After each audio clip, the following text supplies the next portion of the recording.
ಇದು ಬಸ್ಸಾರ್ ಮಾಡ್ಬೋದು, ಉಪ್ಸಾರ್ ಮಾಡ್ಬೋದು. ಅದೇ ಎಳೆ ಸೊಪ್ಪು ಸ್ಟಾರ್ಟಿಂಗ್ ಬಂದಾಗ ಅದು ಮಸೊಪ್ಪು ಮಾಡ್ಬೋದು.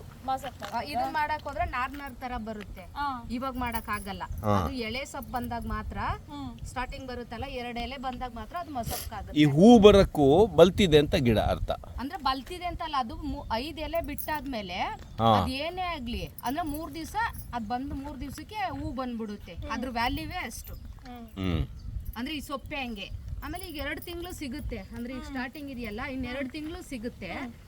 ಆಮೇಲೆ ಈ ಸೊಪ್ಪು ಇನ್ನೊಂದು ವರ್ಷ ಈ ತರ ಬೇಸಿಗೆ ಬಂದು ಮಳೆ ಇಲ್ದಿರ ಆಮೇಲೆ ಮಳೆ ಬರುತ್ತಲ್ಲ, ಅವಾಗ ಮಾತ್ರ ಈ ಸೊಪ್ಪು ಬರೋದು.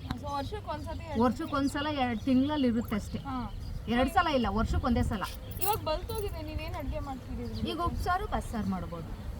ಅಂದ್ರೆ ಹೂ ಕಿತ್ತಾಕ್ಬಿಟ್ಟು ಬೇರ್ ಕಿತ್ತಾಕ್ಬಿಟ್ಟು ಅದು ಸಣ್ಣಗೆ ಹೆಚ್ಚಿಬಿಟ್ಟು ತೊಳೆದ್ಬಿಟ್ಟು ಹಾಕ್ಬಿಟ್ಟು ಉಪ್ಸಾರಾದ್ರೂ ಮಾಡ್ಬೋದು, ಪಲ್ಯ ತರ ಮಾಡ್ಕೊಬಹುದು, ಏನಾದ್ರೂ ಮಾಡ್ಕೋಬಹುದು. ಅಂದ್ರೆ ಸೊಪ್ಪು ಅಷ್ಟೇ ಒಳ್ಳೇದಿದು.